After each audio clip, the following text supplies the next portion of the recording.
bonsoir tout le monde, j'espère que vous allez bien. Est-ce que je vous ai manqué? Dites la vérité, franchement. Ça fait au moins, je crois, 4 émissions où vous ne m'avez pas vu. Est-ce que vous m'avez... Dites-moi, sérieusement? Non? Ok, d'accord. C'est pas grave. Je suis trop contente d'être de nouveau ici, sur ce plateau, avec cette émission. Je suis tellement heureuse. Et en plus, j'ai une équipe, c'est juste incroyable. Mais avant ça, encore merci pour vos partages, pour vos likes, pour vos commentaires, pour vos encouragements. Et ce soir, pour cette émission spéciale femmes, spéciale filles, même les gars, venez, parce que je pense qu'il y a beaucoup aussi à apprendre pour vous. Je suis accompagnée de quelqu'un de très spécial ce soir. Attention, tadam! Salut tout le monde. Alors, Elisabeth Bonhomme. Yes. Alors, je suis là parce que je suis en transition avec Delphine. Exact. Et donc, je vais reprendre son poste de pasteur de jeunes adultes. Pas facile parce qu'elle est juste super, elle est géniale. N'importe quoi. Et tu m'as manqué à moi aussi, Delphine. T'es relou. Pas, ça va bien se passer. T'es relou. On est ensemble, ça va bien se passer. Ça va bien se passer. En tout cas, c'est sur elle maintenant qu'il faudra envoyer les messages de plainte, les télé. C'est elle maintenant. Moi, râlez pas trop parce que je suis une râleuse moi-même. Si vous râlez encore avec moi, ça va juste pas encore possible. À peu près quoi, 3 samedis, 4 samedis. Ouais, 3, 4 Et après, samedis. elle sera pleinement à votre disposition. Oui. Et ce soir, nous avons 2 personnes avec nous. En fait, 4. Mais on commence déjà par 2 personnes. Tada! Je vais vous présenter. Bonsoir tout le monde. Alors moi, c'est Cécilia. J'ai 32 ans. Je suis mariée, maman de 2 petits-enfants. Dans la vie de tous les jours, je suis consultante en style et présidente d'une association qui s'appelle Espoir. Excellent, voilà. Super. Merci. Waouh. Non, on a vraiment des femmes d'exception là ce soir. Donc moi, c'est Elisa Rose du coup. J'ai presque 30 ans bientôt, si Dieu veut. Je rentre dans cette phase bienvenue, de la trentaine. Viens.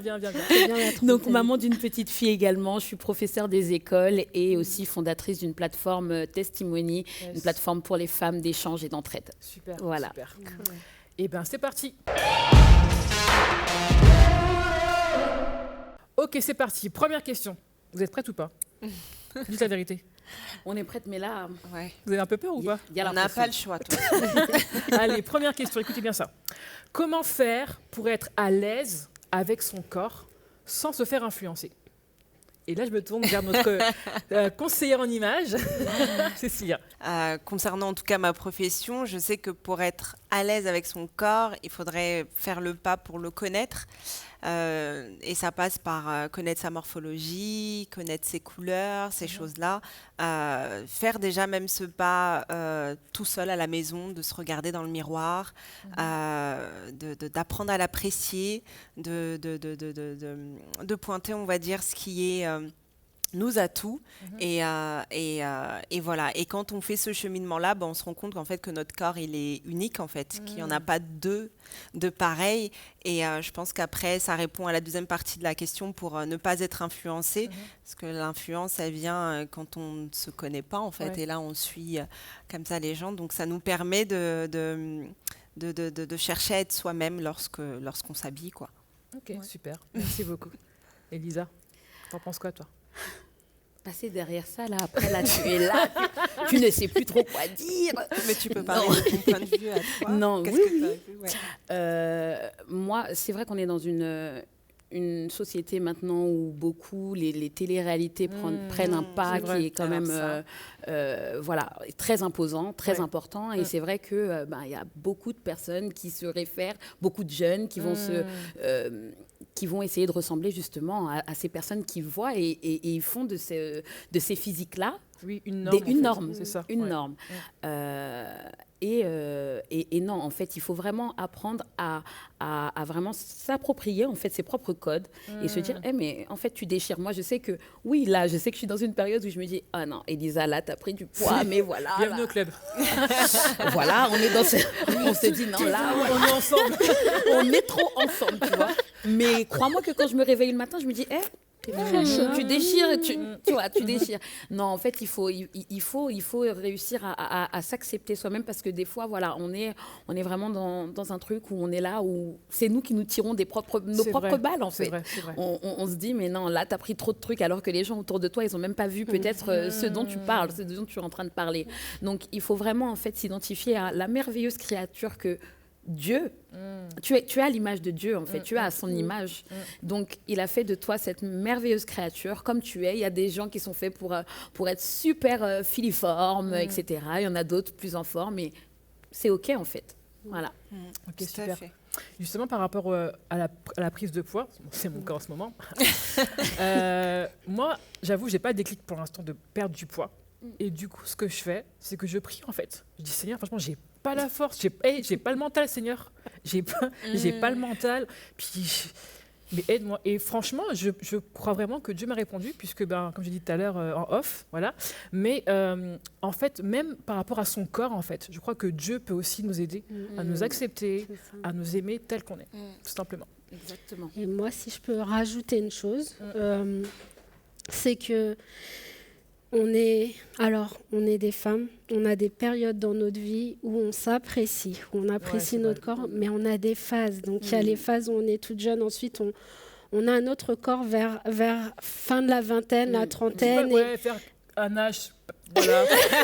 En fait, il y a des périodes, notre corps se transforme. Voilà, et en fait, il y a des périodes où on n'aime pas son corps, mais chaque fois que vous arrivez à une période où vous n'êtes pas bien dans votre corps, moi, j'aurais tendance à dire qu'il faut analyser la cause pour laquelle vous n'aimez pas votre corps. Une fois que vous avez la cause, regardez comment cette cause est arrivée. Ensuite, mettez-la en prière, comme elle disait Delphine. Mais à côté de ça, essayez de vous apprécier pour ce que vous êtes. Et bon, après, on pourra en parler longuement. Mais en tout cas, sur une racine, sur une base, cherchez les causes du pourquoi j'aime pas. Et puis finalement, sur un processus établi, vous pouvez voir et finir par vous dire écoute, c'est une période, bon voilà, j'ai grossi, je suis une jeune maman, qu'est-ce que je fais? Je reste comme ça, je change mes vêtements, ou bien voilà, trouver la cause et puis solutionner au fur et à mesure. Et là, ça aide aussi également à accepter son corps, parce que moi je vous dis dis-nous tout, non, je vais pas tout dire. On est ensemble, on est dans la même galère, ma soeur. On est dans la même galère. On se sait. On prend 10 kilos en 10 ans sans voir 1 kilo par an, voilà. Ok, super. Deuxième question, tu laisses la dire. Deuxième question, c'est moi. Alors, est-ce péché d'être possessive envers son conjoint? Oh my God. Elisa, c'est toi? Parce que tout à l'heure, c'était elle, sinon c'est pas juste. Ah là là, non mais ça, c'est les questions vraiment... Elles sont horribles. Les questions horribles. Oh là là là là là là. Est-ce péché d'être possessive envers son conjoint? C'est une vraie question. C'est une vraie question. C'est une vraie question.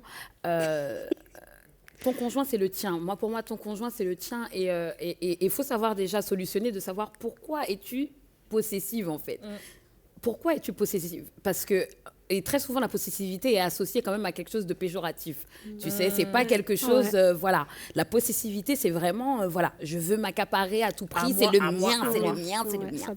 Mais en fait, il faut juste savoir... chacun, quelle est ta place? Tu la connais?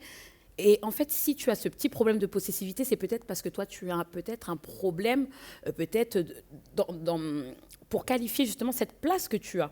Cette place, elle est à toi, en fait. Elle est à personne d'autre. C'est-à-dire que si c'est ton conjoint, c'est le conjoint de personne d'autre, ne t'inquiète pas, ne t'en fais pas. Et des fois, c'est un petit problème aussi avec la confiance en soi-même. Ça va de pair avec aussi la jalousie, la possessivité. Tu vois, ce sont deux traits de caractère qui sont très généralement proches. Et je pense vraiment qu'en fait, il faut faire un travail déjà à savoir vraiment, voilà, sur ma confiance, la confiance en moi, tu vois, je dois faire un travail dessus. Vraiment demander au Saint-Esprit de me guider et de m'aider dans cette démarche-là. Parce que très souvent, en fait, on réfléchit avec la chair. On a ce truc où on réfléchit très charnellement et où voilà, on va avoir des attitudes très spontanées, très voilà, là non, c'est le mien, c'est voilà et non en fait. Voilà, prends un temps vraiment pour sonder ton cœur. Déjà, faut faire attention à tout ce qui peut entrer dans ton cœur, on sait. Hein. Protège ton cœur plus que toute autre chose, on le sait. Et ensuite, tu fais ce petit travail-là, tu demandes au Saint-Esprit réellement, je pense, de t'aider dans cette chose-là. Oui. Parce que t'inquiète pas, ton conjoint est à toi, ton mari est à toi, donc il n'y a pas de problème là-dessus, quoi. Cécilia?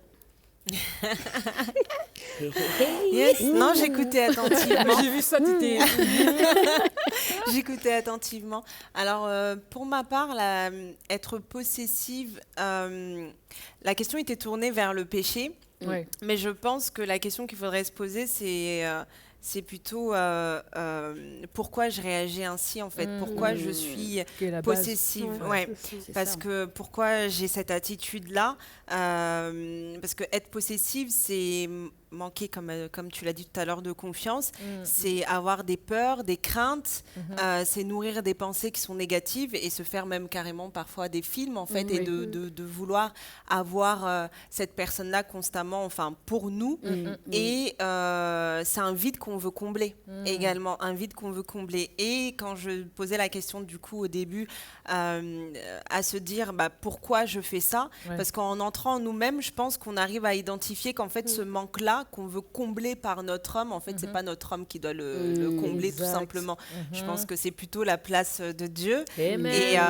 Et de refaire cette introspection-là en soi et d'identifier le pourquoi, parce que souvent, c'est souvent lié des fois à notre vécu, au passé ou quoi, et de refaire ce cheminement-là pour être guéri. On a un meilleur équilibre, je pense, après, par la suite dans notre couple, quoi. Et on peut très bien être, parce qu'il y a des couples qui sont vraiment collés les uns sur les autres, mais pas être après une menace pour son conjoint, pour pas que ça devienne aussi un mal pour lui, en fait, de vivre ça avec nous, quoi, les femmes. Super, merci beaucoup pour vos réponses. Troisième question. C'est une question qui concerne toutes les femmes de la Terre entière, jusqu'à un certain âge. Ça va? Jusqu'à un certain âge. Ça va? Normalement, vous dites... Jusqu'à la mort, même. Bon, en tout cas, là, on va parler de choses vraies, là. On va parler des règles, en fait. Okay, de ce qui tombe tous les mois, qui nous fait des fois souffrir ou pas. La question, c'est ça. Comment gérer les émotions, nos hormones, tous les mois? Est-ce que vous avez des astuces à donner pour qu'on puisse du coup gérer nos émotions? Mais même moi, j'aimerais les avoir, les astuces. C'est ce que j'allais dire. En fait, c'est simplement ça. C'est hormonal, en fait. Et on sait que les hormones, ça joue effectivement sur les émotions, sur ton état, sur ton caractère à ce moment-là, à cette période-là. Je pense qu'il faut peut-être juste se dire, écoute, les 5 prochains jours, ça va être chaud. Ça va être un petit peu chaud, mais voilà. Je pense qu'on n'a pas de vrai remède miracle. Après, je me mettais en condition et... des fois, en fait, ça nous tombe dessus, c'est-à-dire on a une réaction un peu excessive et on se rend compte que c'est la période là. Donc, comment anticiper ça? Je ne sais pas si on peut anticiper en termes de date, mais je pense qu'en tout cas, je pense que oui. Bon, pour chacune, normalement, les règles arrivent à une période donnée. Et après, il y a certaines femmes qui ont des règles un peu de manière irrégulière, mais quand en tout cas on sait que ça arrive. Je pense que la meilleure des choses à faire, c'est de développer la maîtrise de soi. Essayer, en tout cas, d'essayer de, quand ça monte, de se dire, OK, je vais le dire je vais attendre peut-être un peu plus tard et à tête reposée, que ce soit dans tout cadre de vie, en fait, parce que je pense qu'on y arrive au travail, on y arrive avec certaines personnes. Donc, je pense que c'est faisable de prendre sur soi. Prendre sur soi, maîtrise la maîtrise de soi. Après, de ne pas culpabiliser aussi, parce que c'est le corps de la femme, il a tellement de choses, donc on supporte déjà beaucoup. Franchement. Donc, faire au mieux. Mais je pense que oui. Ce qui est bon, je pense, c'est le coup de prévenir ton entourage. Si vraiment t'es genre horrible, préviens-les, tu anticipes. Écoutez, normalement, dans 2 jours, ça va mal se passer pendant 5 jours.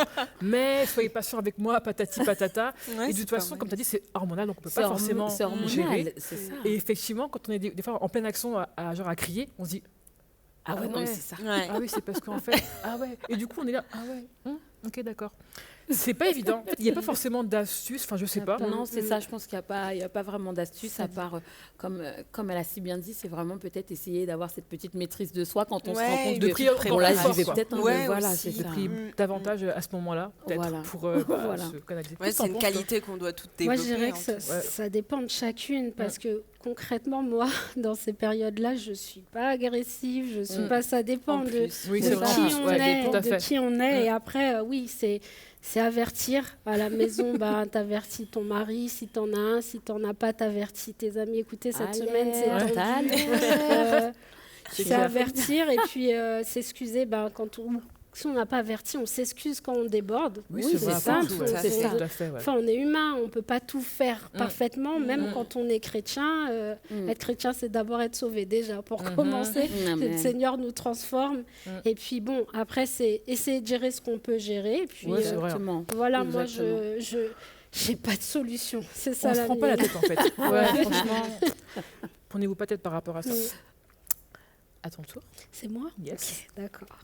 Alors, Troisième question. là, c'est Quatrième la question. Quatrième Là, question. c'est bonus. question avance. bonus. C'est la question bonus. Question C'est la bonus. question bonus.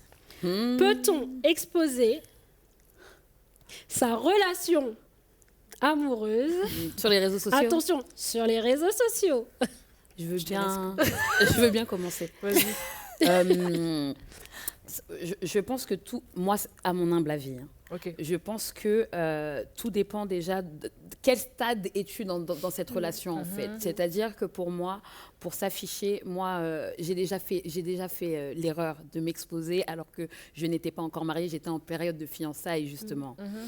Et c'est pas quelque chose qui forcément m'a servi. Positivement. Wow. C'est-à-dire que tu as l'impression que oui, quand tu partages, tu as tellement envie de partager ton bonheur en fait. Tu en as tellement envie et tu as l'impression que tout le monde sur cette plateforme est gentil, est bienveillant, est rempli d'amour. Donc toi, tu as juste envie de partager ton bonheur. Sauf que c'est une plateforme où tu ne peux pas contrôler et où tout le monde a accès en fait. Moi, je pense que selon moi, tu peux exposer, mais je pense que lorsque ton mariage est passé, c'est bon, cette chose est déjà résolue. Mais ça, c'est pour moi, c'est mon humble avis. Parce que on ne sait pas lorsque tu es en période de fréquentation et puis ça se trouve, toi, oui, sur le coup, tu vis ta petite histoire et tu es tellement content et tu es tellement enjoué, mais peut-être, voilà, malheureusement, des fois, des choses font que peut-être que finalement, vos chemins se séparent et malheureusement, tu auras exposé et puis des fois, après, tu dois te justifier. Du pourquoi. Tu dois du pourquoi, Ça, c'est mais fini. parce que oui, moi, c'est ce qui m'est arrivé. On t'explique, tu dois limite te justifier alors que, voilà, parce que tu as exposé avec eux certaines choses, donc maintenant ils veulent savoir le pourquoi de maintenant tu n'exposes plus, quoi. Ouais.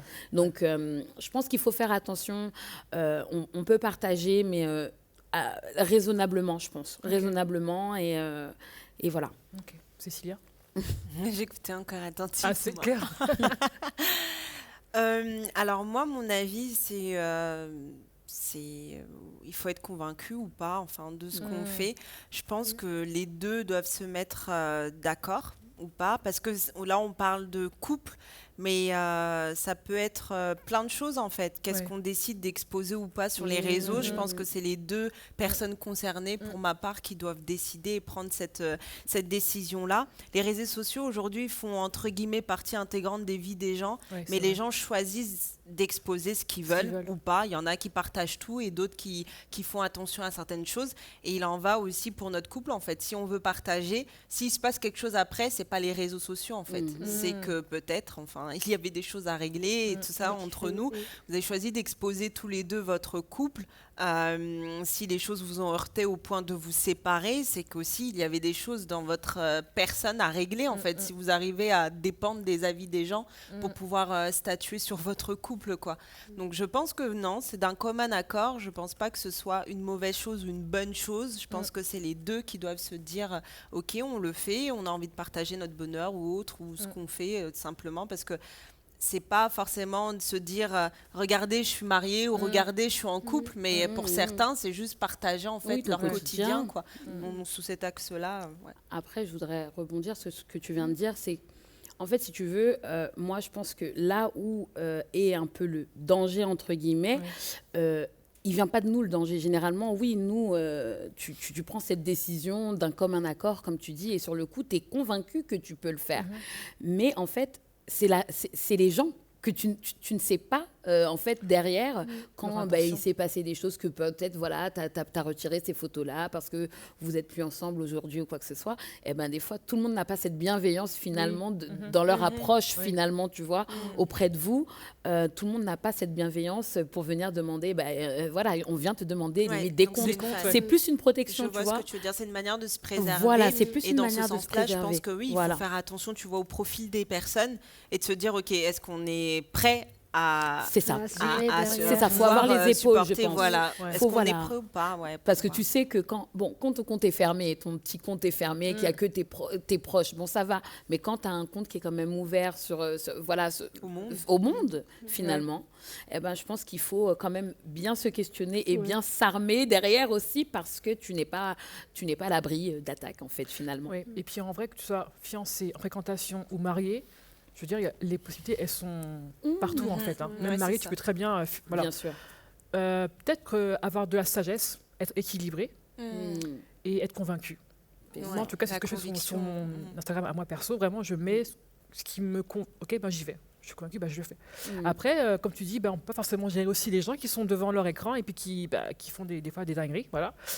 Mais tant que nous, on est peut-être en paix puis assis avec ce qu'on fait, let's go. Ça passera. C'est ça. Exactement. C'est ça. Et moi, derrière ça, j'aurais juste peut-être une question pour vous aider à répondre vous-même à cette chose. C'est, déjà, premièrement, c'est tout est possible, mais tout n'est pas utile. Voilà, premièrement. C'est vrai. Ensuite, pourquoi vous voulez vous exposer? Et je pense que premièrement, avant de penser à s'exposer, il faut penser à construire, à bâtir. Donc, bâtissez votre couple. Ayez un équilibre, sachez où vous allez ensemble et puis après décider ou non d'exposer dans les réseaux. Mais concrètement, quand on se met en couple, c'est pas pour dire aux autres, regardez, on est ensemble. C'est rentrer dans les mentalités, mais c'est vrai. En réalité, si les gens ne sont pas informés du fait qu'on soit en couple ou pas, qu'ils n'ont pas vu que c'était un tel sur telle photo, ou c'est pas grave. Donc faites-le en toute âme et conscience. Je suis d'accord avec tout ce qu'elles ont dit, mais partez d'une base que, avant d'exposer, est-ce que je construis avant de vouloir montrer quoi que ce soit? Qu'est-ce que je construis? Et là, vous verrez ensuite après. Non, c'est ça. C'est pas la vraie vie. C'est pas la vraie vie. C'est une vitrine. C'est une vitrine qui est visible. Exactement. Et en tout cas, merci beaucoup les filles. Merci à vous. C'était un plaisir, c'est clair, c'était kiffant. Merci pour l'invitation. Vraiment, prenez bien soin de vous. Et on vous dit du coup, j'espère à bientôt. À bientôt. Bye bye.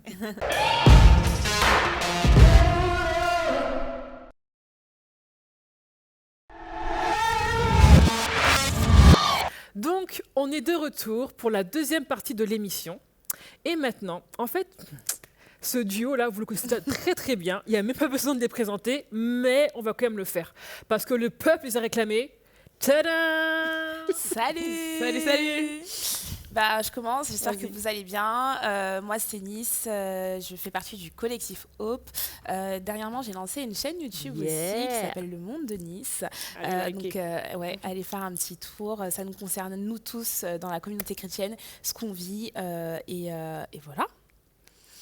Coucou, je suis Jennifer et donc je suis responsable des ados ici à MLK. Et voilà. Mais allez follow Nice, c'est trop bien ce qu'elle fait. Du coup, on continue avec les questions que vous avez posées les filles.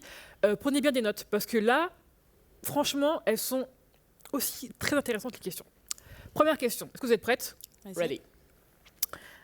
Alors, comment je peux encourager, supporter, élever, en fait, d'autres sœurs?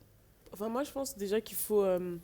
c'est comme l'amitié, en fait. Il faut tu sais, on parle beaucoup de langage de l'amour pour les couples, mais je crois que les amis aussi ont un langage de l'amour. Yes.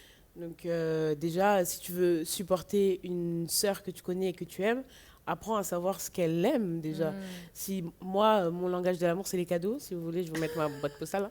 Hein. Mais par exemple, je sais qu'il y en a d'autres, c'est service rendu. Ma meilleure pote, c'est moment de qualité.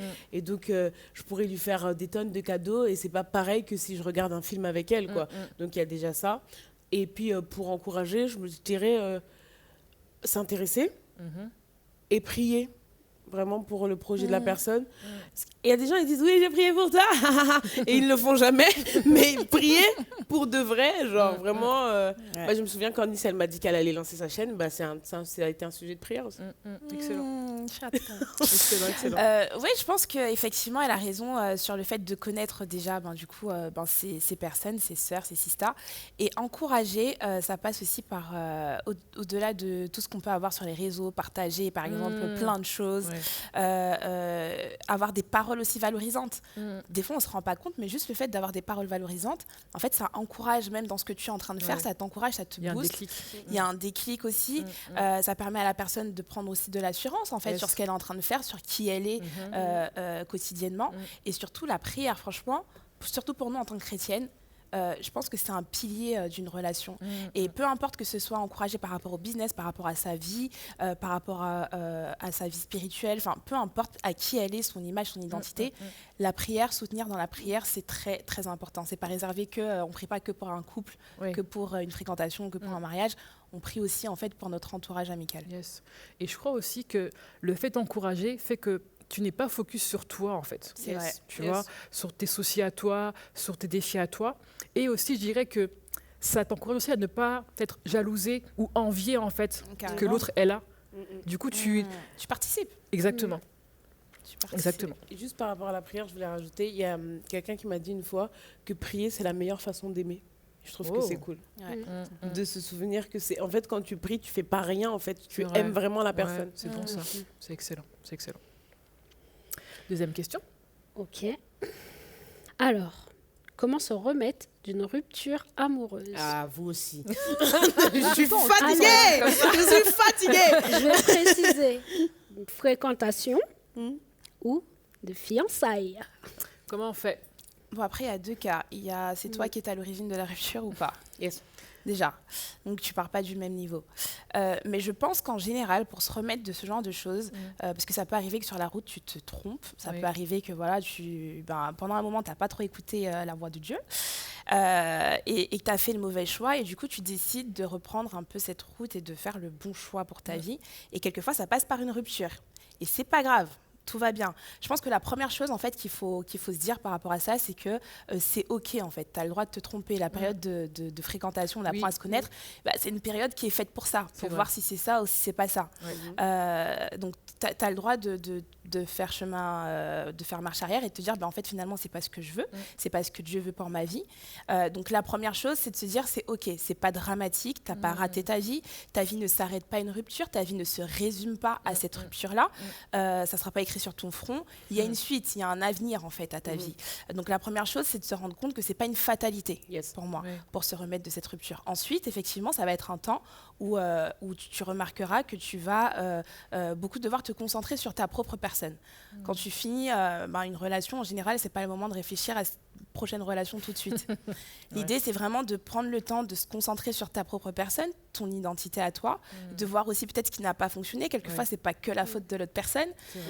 De t'analyser toi-même, de voir ce qui n'a pas fonctionné, ce que tu ne dois pas reproduire dans la prochaine relation, et de prendre ce temps-là vraiment pour toi, pour continuer à travailler en ta personne et à investir en ta personne. Et de cette façon-là, tu n'as pas le temps de te plaindre et de te... Comment on dit ça sur son sort ? De t'apitoyer sur ton sort. Voilà. Donc pour moi, ça serait vraiment 2 points. Donc, premièrement, c'est pas une fatalité. Deuxièmement, prends ce temps-là pour toi. Et du coup, tu n'as pas le temps de t'apitoyer sur ton sort. Jen? Déjà, je dirais, avant d'avoir vécu une vraie rupture, je me disais, vas-y, tu vas sortir avec des copines 2-3 jours et après, you back on track. Mais vraiment, pour l'avoir vraiment vécu violemment, c'est presque comme une crise cardiaque en fait. Et donc, je pense qu'il y a aussi cette partie où tu as le droit de juste être KO. Et juste laisser passer ce temps où tu es KO, en fait. Parce que l'erreur que j'ai pu faire, c'est oh, ça fait une semaine, là, lève-toi. Mais tu peux pas, en fait. Donc, juste accepter que je suis KO, j'ai pas envie de me saper, j'ai pas envie de sortir. Et ça, c'est bon, il faut pas rester dedans, mais aussi accepter que là, ton cœur, ton corps et ton esprit, ils ont subi un choc et que tu as besoin de temps pour encaisser. Je dirais aussi, comme elle a dit, de faire l'analyse, parce qu'on construit un couple à deux, mais on détruit un couple à deux aussi. C'est pas juste l'autre, il est trop bête, nanana. Il n'y a pas que ça. Et vraiment, ce que je vais dire la même chose, mais vraiment beaucoup la prière, quoi. Ouais. Beaucoup la prière. Il y a eu des moments où je disais, mais Seigneur, je n'en peux plus. Et Dieu, en fait, c'est cool la vie, parce que dans les moments difficiles, tu découvres une autre facette de Dieu, en fait. J'étais beaucoup dans Dieu, c'est mon maître, je le sers. Dieu, c'est mon ami, je lui parle. Dieu, et avant ça, j'avais jamais connu la facette de Dieu, c'est mon père. Et juste me laisser consoler par Dieu, c'est dans ce moment-là que j'ai compris ce que c'était vraiment. Et dernière chose, c'est dans tout ce processus où vous allez guérir, donnez-vous des moments de répit. Vous savez, la sagesse populaire dit, vas-y, prends des bains, mets des bougies, mais c'est pas un gris-gris, en fait, c'est juste pendant 1 heure, je fais quelque chose que j'aime et ça me donne du répit pour continuer à avancer dans ce processus, quoi. Je sais qu'il y a eu des moments où je voulais pas vraiment sortir, mais je me disais, allez, ça fait une demi-journée où tu vas pas y penser, et c'est déjà cool, et tu avances, et voilà, vraiment laisser passer cette vague, en fait, c'est comme une vague qui nous emporte, et ça va pas durer toute la vie. Exactement, c'est ça. Et comme on dit bien, notre Dieu, c'est qu'il a un avenir et une espérance, en fait, pour nous. Donc c'est vraiment une saison, c'est un temps donné, c'est pas toute ta life, en fait, t'es pas condamné à être dans un truc où je me morfonds, etc. Et je veux aussi mettre aussi un point, c'est être accompagné par les bonnes personnes. Trouve-toi ton binôme, quoi. Ta binôme de prière, avec qui tu peux te déverser, avec qui tu peux dire j'en ai marre. Bref, trouve-toi une personne qui peut t'écouter sans te juger, qui peut te prendre dans les bras, qui peut prier avec toi. Je pense que c'est bon de traverser des fois les épreuves ensemble avec quelqu'un, en fait, à qui on peut du coup s'appuyer. Il y a Dieu, mais sur cette terre-là, physiquement, trouve-toi ta camarade, en fait, de galère, et puis marcher ensemble dans cette guérison. Après, il y a des gens qui ont tendance à pas vouloir raconter, parce que je vais saouler ma pote, mais en fait, les vrais potes, normalement, ils sont pas saoulés. Moi, pendant le moment où j'étais pas bien, j'allais chez des gens, je me posais, je faisais que pleurer, et je restais là et je pleurais, et la personne, elle était ok avec ça, quoi. Et j'y allais toutes les semaines et je pleurais, et puis jusqu'au jour là, I'm back. Mais ce que je veux dire, c'est que les vrais de vrais, même si tu appelles pour rien dire, ils seront là quand même. C'est vrai. C'est vrai. Et le plus après tout ça, parce qu'il y a un après tout ça. Quand on a fait le bilan calmement, qu'on a regardé tous les détails, et soyons vrais avec nous-mêmes, donc faites le bilan avec vérité. Donc remettez les choses dans leur contexte, regardez la base de la relation. Excellent. La base de la relation, parce que comment la relation a commencé, ça détermine beaucoup de choses derrière. Ensuite, de ça, remettez les choses en place, parce que vous allez reconstruire quelque chose derrière et il ne faudra pas repartir sur les mêmes choses. Et c'est le moment où justement on prie et on dit Seigneur, voilà, je reconnais que j'ai ça qui ne va pas chez moi. Ça n'allait pas chez lui, mais merci, parce que j'ai pu voir que... c'est un temps aussi qui nous permet de voir là où on veut mettre des limites dans notre vie, dans le relationnel amoureux qu'on a, ou qu'on va avoir avec quelqu'un. Et ça, c'est très important, parce que se lancer dans une relation sans se dire au début, voilà où je veux aller, c'est très important de construire en partant sur une base, parce qu'on évite énormément de choses. Et souvent, les ruptures, elles sont liées à des détails qu'on n'a pas vus et auxquels on n'a pas pensé avant. Mais comme elle disait, les filles, on a le droit à l'erreur. Dieu a créé une terre sur laquelle le demi-tour est possible, la rédemption existe. Amen. Ne stockez pas votre ex sur les réseaux. Ne faites pas ça. Ce n'est pas une bonne façon de se remettre d'une rupture. Je sais, il y a des meufs qui font des faux comptes. C'est un travail à plein temps. Ne faites pas ça. Si vous pouvez, ne lui parlez plus aussi. Parce qu'il y a des gens qui entretiennent des relations. Bloqué. Ok. On supprime tous les messages, les Eh, photos. non, mais pour de vrai, si vous Non, ne mais faites pas déjà- le deuil de cette relation, vous n'allez pas vous en remettre. C'est Non, ça. mais déjà, C'est enfin, ça. ouais, enfin, si on... D'où tu vas, enfin... Arrête de faire comme s'il Vas-y, n'y a pas. ok, Il y a grave ok, des gens qui font ok, ça. ok. Non, Nice, t'as des copines qui font ça. Ok. En Non, tout mais cas, les filles, les enfin, filles, tête y a haute, beaucoup en de fait. filles Non, qui mais la font tête ça. haute, en fait. Au bout d'un moment, en fait, la tête haute, on arrête d'aller regarder. Enfin, la tête haute, garde ta couronne sur ta tête, s'il te plaît. Amen. Va pas regarder derrière, en fait.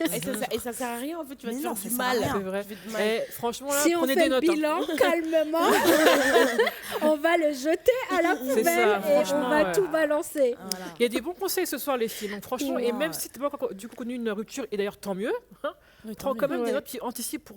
Voilà, on sait jamais. Ou même En tout cas, pour aider des copines. Oui, c'est vrai. ça. Merci pour vos bons conseils, les filles. Troisième question. Cette question, quand je l'ai lue, je sais pas si je devais rigoler ou dire oh Non, là là. eh ben, moi, Je crois qu'on va dire franchement, ça. je m'assois, j'écoute parce que chapeau, franchement. Justement, on parlait d'ex. Jennifer, tu réponds en premier. Moi, je n'aime pas ces Accepter d'être le témoin de mariage de son ex, oui ou non? Mais c'est une C'est une vraie blague. question. C'est une vraie Non, c'est question. une blague. Non, c'est une vraie question. C'est Et je veux que vous y répondiez ce soir. Là, déjà, on est déjà à témoin. Moi-même, invité, c'est trop. Invité, c'est trop déjà pour moi. Je rêve. Mais au-delà de ça, je reçois la question et je me dis comment, en tant qu'ex, elle ou il, se bien pose sûr. la question. Et je me dis, mais est-ce que tu as vraiment fait le deuil de cette relation? Parce qu'en vrai, comme on a dit, si tu as fait le deuil de cette relation, c'est même pas quelque chose qui peut traverser ton esprit d'être le témoin de ton ex, en fait. Donc, je pense qu'il y a une grosse souffrance derrière cette question. Ouais. Et comme elle a dit, un témoin, souvent on dit ah c'est ma baisse, non, mais un témoin, ça, il prie en fait et il est garant de ce mariage. Et je vois pas comment toi, ayant déjà eu une relation qui a échoué avec cette personne, tu peux être garante de son autre relation en fait. Et C'est pas ça, en fait. Et vraiment, si c'est un homme ou une femme, moi, enfin, je sais pas. Et même le marié, je trouve ça très très très indécent d'avoir demandé ça à son ex, genre. Hey, Le maintenant que t'es marié plus dans ou la tu vois, mariée, c'est vraiment je sais pas, c'est manquer de considération pour la personne parce que tous les autres savent que c'est ton ex et ils vont l'avoir dans cette position et je trouve que c'est pas une position qui valorise cette personne qui peut être potentiellement le témoin de cette personne. Donc là on rigole mais je trouve qu'il y a beaucoup de choses qui sont pas nettes dans cette histoire. Donc pour vous, c'est non. Ah, Noël. NON. Ça rentre dans le cadre des limites. Ça rentre dans le cadre des limites. Et puis, après, c'est quel type d'ex? C'est un ex où on était meilleurs potes et puis on est sortis ensemble. Mais même, c'est un peu malsain. C'est pas ça. Concrètement, c'est pas ça. En tout cas, j'espère que la personne qui a posé la question, que cette réponse va te faire réfléchir, vraiment. Parce que si tu espérais que on te dise oui, C'est pas ça. bon là, pour le coup, Elle peut demander pourquoi tu veux que je sois ton témoin. aussi, c'est resté une bonne Oui. question, c'est vrai. Mm. C'est vrai. Dernière question. Et C'est une vraie tout question. ça. Que pensez-vous de l'hypersexualité chez les chrétiens? Moi, je pense que déjà, il y a aussi ce truc de qu'est-ce qui est ta limite à toi, qu'est-ce qui est ma limite à moi. Il y a par exemple, tu as parlé de décolleté, peut-être que quelqu'un, pour un décolleté, c'est pas de l'hypersexualisation. Et pour une autre personne, ça le sera. Donc, je pense que déjà, il y a ce degré à prendre en compte. Je sais que dernièrement, j'ai eu une discussion avec des amis sur la femme de Mike Todd qui est enceinte. Vous connaissez Mike Todd?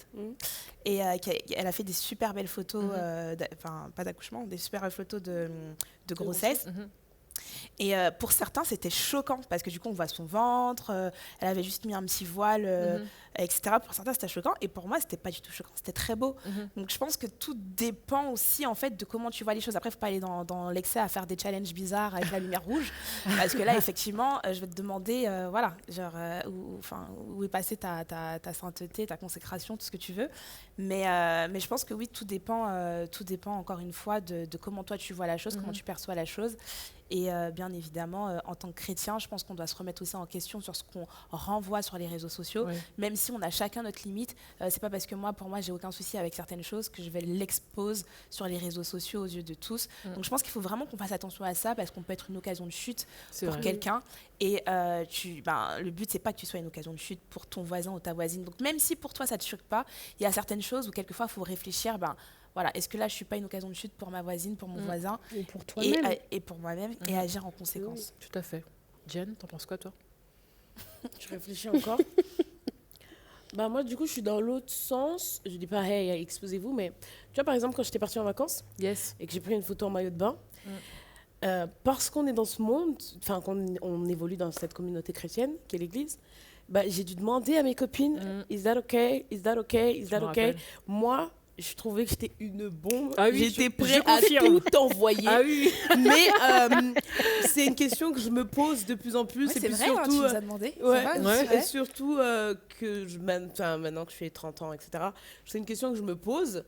Mais pas parce que je trouve que je suis hypersexualisée à ce moment-là, mais parce que j'ai pas envie de donner aux gens l'occasion de discuter. Tu vois, je trouvais à ce moment-là que je ne faisais rien de mal. Enfin, si vous me connaissez, c'est ça aussi que je me dis. Il faut savoir aussi connaître la personne. Avant de dire tu fais ça parce que tu veux aguicher les mecs, il faut aussi connaître la personne. Si tu connais pas la personne, ne dis rien sur sa vie, pardon. Ce que je veux dire, c'est que à ce moment-là, j'étais pas en train de me dire je suis en train de pécher ou je suis en train d'être une occasion de chute pour quelqu'un, mais je me disais, par contre, s'ils commencent à parler de mon décolleté, c'est eux qui vont pécher. C'était là-dedans que j'étais. Je veux pas que les gens se sentent mal à l'aise de regarder mes photos, qu'ils aient des choses à dire sur mes photos. Donc je me suis dit, bon, écoute, je vais pas mourir si je la poste pas. Je la trouve belle, je vais pas mourir si je la poste pas. Après, s'il y a des gens qui sont amenés à faire ces photos-là, et c'est tout le problème des réseaux sociaux, donc comme on en parlait tout à l'heure, c'est qu'il y a une norme aussi sur Instagram que si là, si demain on fait une photo toutes les deux avec une Bible dans la main, on va avoir 2 j'aime, mon gars. C'est qu'il y a aussi un algorithme qui fait que il y a certaines photos qui sont plus likées, tout ça, etc. Et là, j'en amènerai à... qu'est-ce que tu veux renvoyer de toi, en fait? Qu'est-ce qui se passe à l'intérieur de ton cœur? Est-ce que tu es OK? Moi, ceux qui me suivent sur les réseaux, vous savez, moi, je suis OK d'être en make-up, en pyjama, en machin. Je suis totalement à l'aise avec qui je suis et qui je renvoie, quoi. Et donc, je sais pas, je me dis, il y a quelque chose qui se passe si, à un moment donné, ou si tu veux suggérer des choses pour que les gens pensent que, mais j'ai pas trop montré que. Je dis, mais en plus, quel taf, mon Dieu! juste, tu vois, c'est fatigant, en fait, de dire, ouais, je vais montrer mon épaule, mais pas mes boobs, mais je dis, je trouve que c'est fatigant. Ce qui fait gentiment sourire, c'est que souvent, c'est donc des photos un peu comme ça, donc on voit un peu l'épaule, bref. Et puis, inversé en dessous. Ce Dieu peut me juger. Quel est le rapport? What is the rapport? Ce Dieu peut me juger. Jésus prend soin de moi. Enfin, toutes sortes de. En fait, j'ai envie de dire, va jusqu'au bout de la démarche. En fait, assume pleinement, sans mettre la touche, on va dire, de chrétien ou de spirituel, parce qu'en fait, c'est. Voilà, je trouve que c'est mon avis. Sous un maillot de bain, c'est vrai. De quoi? Sous une photo en maillot de bain, Jésus. Chacun fait ce qu'il veut après. Mais en tout cas, les filles, merci pour vos réponses. On espère que ça vous a du coup aidé, ça vous a du coup encouragé, reboosté, bref, tout ce que vous voulez. Je veux remercier particulièrement ce soir. Oh, c'est gentil. Babette, t'as assuré. Merci infiniment. Et remercier également du coup nos invités ce soir, Nice et puis Jen. Prenez bien soin de vous, partagez la vidéo, likez, commentez. Merci pour vos encouragements. Merci d'être aussi nombreux à chaque fois dans les émissions. On espère vraiment que ça vous bénit. Et on vous dit à bientôt. Salut. Bisous, ciao.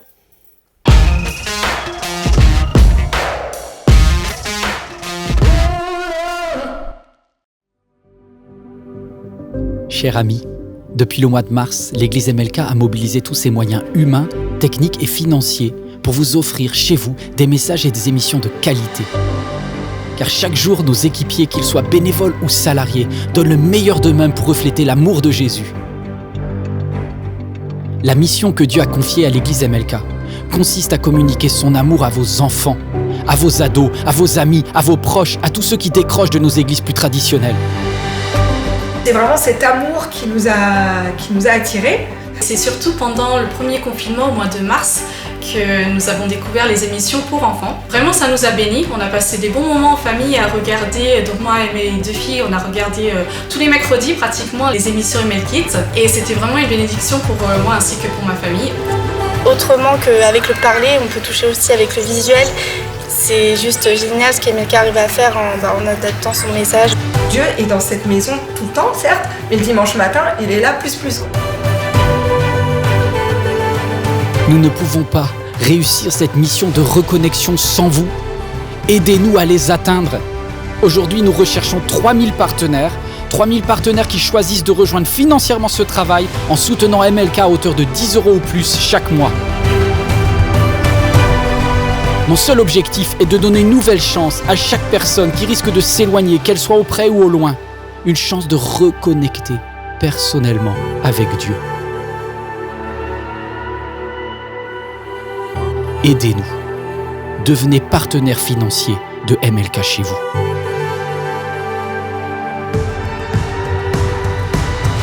La production MLK a besoin de fonds. Voilà, je me dis pourquoi pas semer, parce qu'on a été bénis. Devenir partenaire pour moi, c'est faire ma part pour que ça bénisse d'autres personnes qui, à un moment donné, auraient peut-être aussi besoin de ce message, de ces messages, à tout moment. Ça me paraît naturel d'aider cette église à continuer à diffuser les messages et à étendre le royaume de Dieu.